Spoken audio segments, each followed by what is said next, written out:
Here's something that most doctors will never share with you. Drinking extra water during the daytime might actually be making your nighttime bathroom issue a lot worse. And the way you schedule your hydration could be harming your sleep more than anything else you do all day. I'm Dr. Richard Ben, a practicing urologist with over 24 years of experience treating bladder problems, nocturia, and age-related urinary conditions. I've helped thousands of patients, men and women, mostly over 60, who came to me tired, upset, and certain they had a serious bladder illness. And the truth is, most of them simply didn't understand how to drink water the right way. Now, in my last video, I described the 5 warning signs that your gut is leaking toxins into your bloodstream.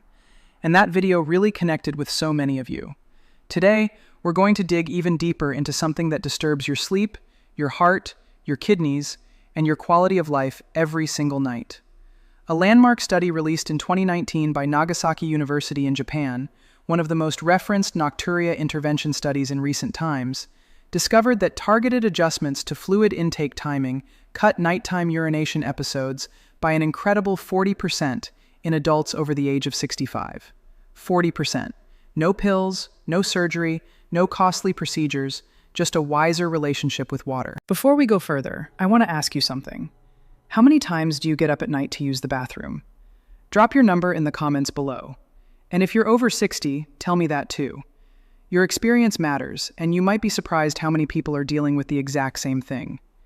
Today, I'm going to guide you through the 3 most powerful hydration habits you need to know, ranked from basic to genuinely life-changing.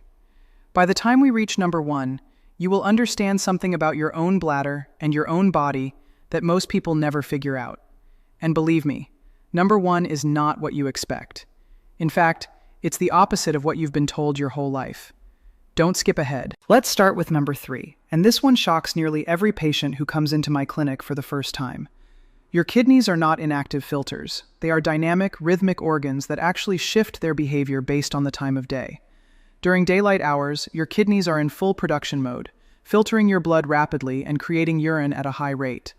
But as evening arrives and your body prepares for sleep, a hormone called vasopressin, also known as antidiuretic hormone, rises considerably in your bloodstream. Vasopressin tells the kidneys to slow down urine production, concentrate the urine being made, and give your bladder a chance to rest overnight. This is the body's natural design. The trouble is, if you drink a large amount of fluid in the 2 or 3 hours before you go to bed, you overpower that vasopressin signal. Your kidneys continue producing urine even as you try to sleep, and your bladder fills up faster than your brain's sleep center can suppress the urge to urinate. A 2020 study from the University of Toronto, published in the Journal of Urology, examined 412 adults with documented nocturia, and discovered that those who put in place a structured fluid cutoff 2 to 3 hours before bedtime reduced their average nighttime voids from 2.8 per night to just 1.6, a 43% improvement. A separate 2018 study from MRI University Medical Center in the Netherlands backed up these findings, showing that evening fluid restriction led to a 38% drop in nocturnal urine output volume in participants aged 60 and above. One of my own patients, Mahi, a 68-year-old retired schoolteacher from Ohio, came to me getting up 4 times a night. She was drinking herbal tea, water, and juice right up until she switched off the lights. After we put in place a simple 7:30 p.m. cutoff time based on her 10:30 p.m. bedtime, she was down to 1 nighttime void within 3 weeks. She told me she felt like she had her life back. Now, age plays a crucial role here. After the age of 60, vasopressin secretion begins to decline measurably.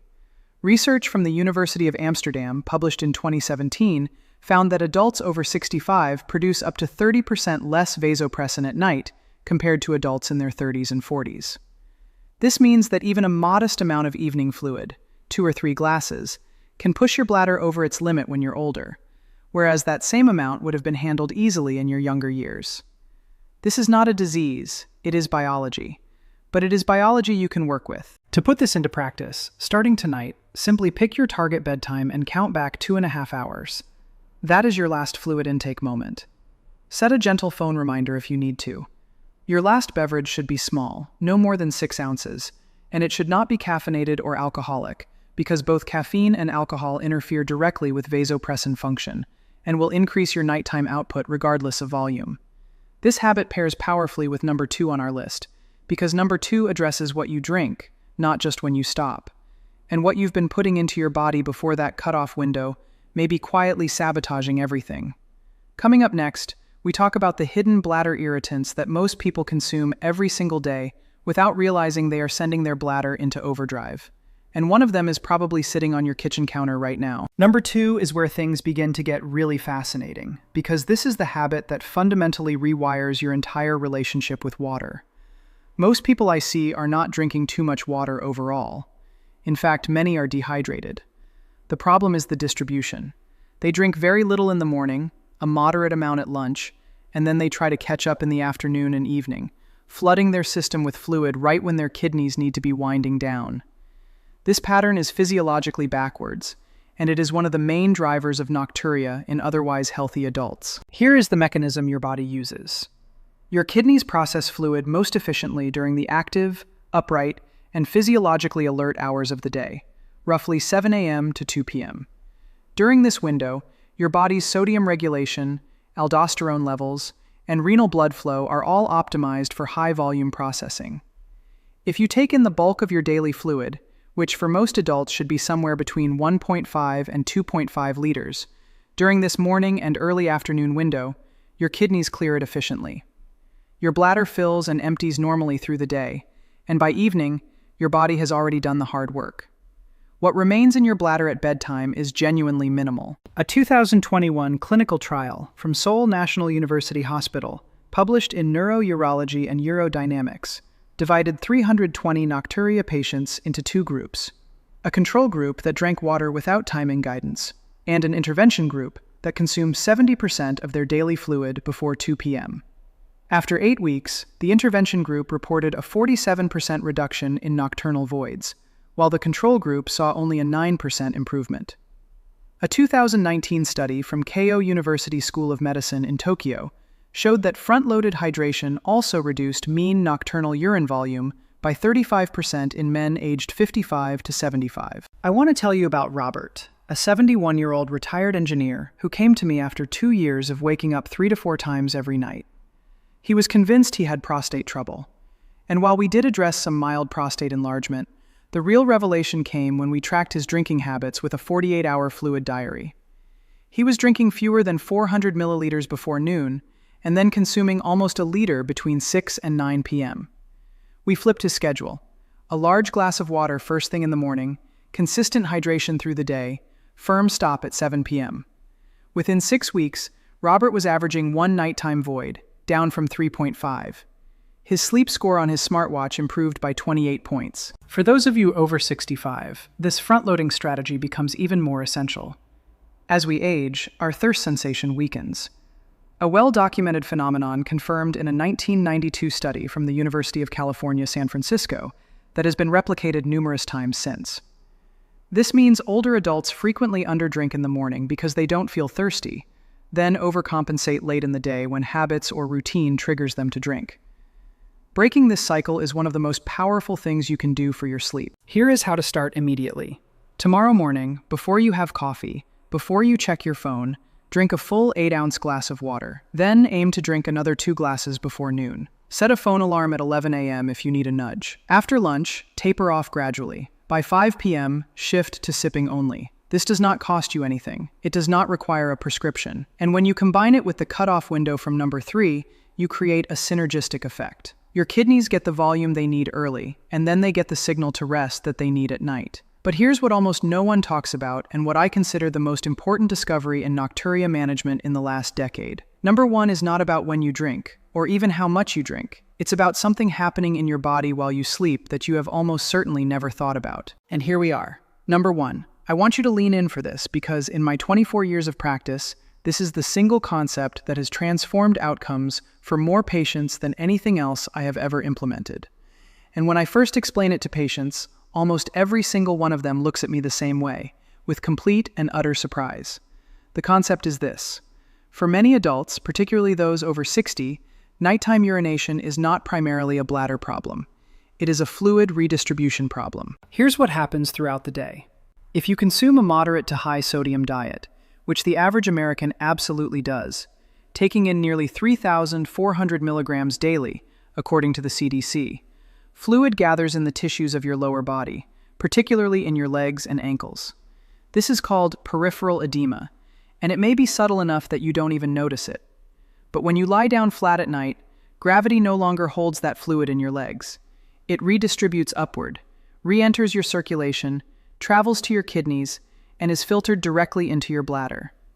This is why so many people feel perfectly fine going to bed, and then find themselves urgently needing the bathroom within 60 to 90 minutes of falling asleep. A remarkable 2017 study published in the Journal of Urology by researchers at Nagasaki University, one of the most talked about nocturia papers in recent years, enrolled 321 participants and had them reduce their daily salt intake from an average of 10.7 grams to 8 grams. Just that modest reduction produced a 25% decrease in nighttime voids, with participants going from an average of 2.3 nightly bathroom trips to 1.7. A follow-up study from the same institution, published in 2020, showed that combining salt reduction with afternoon leg elevation produced a combined 52% reduction in nocturnal urinary volume, a staggering outcome for such a simple zero-cost intervention. This is where the synergy with our earlier two habits becomes explosive. When you front-load your hydration before 2 p.m., you minimize afternoon fluid intake.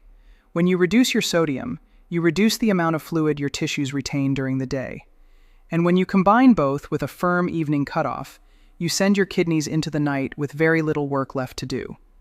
These three strategies compound on each other in ways that no single intervention can match. Let me tell you about Dorothy, a 76-year-old woman who had been waking up 4 to 5 times every night for over 3 years.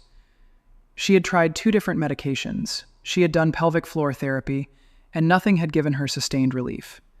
When she came to me, I ordered a simple 24-hour urine collection and a dietary recall. Her sodium intake was over 4,000 milligrams per day, well above recommended levels, and her nighttime urine output was 68% of her total daily urine volume. That is a textbook sign of nocturnal polyuria driven by fluid redistribution. We implemented a sodium reduction to under 2,300 milligrams, added an afternoon rest period with her legs elevated for 30 to 45 minutes, and combined that with the hydration strategies we've already discussed. Within 8 weeks, Dorothy's nighttime voids dropped to 1 to 2 per night. Her total nocturnal urine output fell by 44%. She wept during our follow-up appointment. After 60, this mechanism becomes dramatically more pronounced for 2 reasons. First, the vein walls in the legs become less elastic, making it easier for fluid to pool in soft tissue.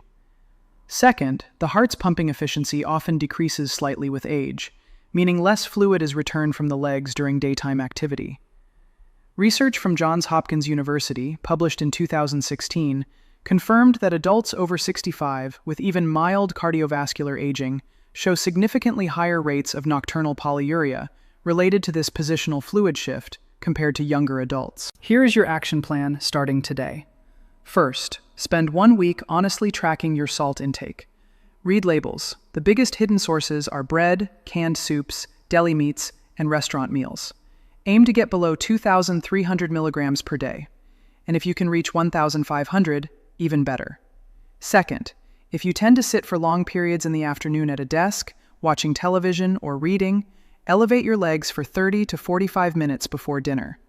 A pillow under your calves works perfectly. This simple position shift allows your circulatory system to return that pooled fluid to your bloodstream and kidneys while you are still awake and upright, so your bladder handles it before bedtime instead of at 2 a.m. Third, and this ties everything together, combine this with your morning hydration habit and your evening cutoff. This trio of strategies works as one unified system, and the results for patients who implement all 3 consistently are truly remarkable. Now, let's bring it all together. Let's bring this home. Number 3, set up your fluid cutoff 2 to 3 hours before bed because your kidneys need that time to wind down alongside the rest of your body. And if you're over 60, your vasopressin system needs that buffer even more urgently than it did when you were younger. Number 2, front load your hydration. Drink the majority of your water before 2 p.m. when your kidneys are physiologically primed to process it efficiently and your bladder can do its job during normal waking hours.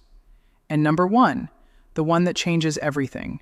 Reduce your sodium and elevate your legs in the afternoon to stop that silent, invisible flood of fluid that migrates from your legs to your bladder the moment you lie down at night. Here is what I want you to hear most clearly. Improving your sleep, your bladder health, and your nighttime comfort is absolutely possible at any age. These are not cures reserved for the young. They are biology-backed strategies that work precisely because they work with your aging body, not against it. Now, I want to know which of these three will you start first? And what is your biggest challenge when it comes to waking up at night? Tell me in the comments. I read every single one, and your question might become the subject of my next video. If this helped you, please hit the like button right now. It tells YouTube that this information is reaching the people who need it most. Subscribe so you don't miss what's coming next. Share this with someone you love who is losing sleep, and leave your thoughts below. Your body is not broken. It is simply waiting for the right information. And now you have it.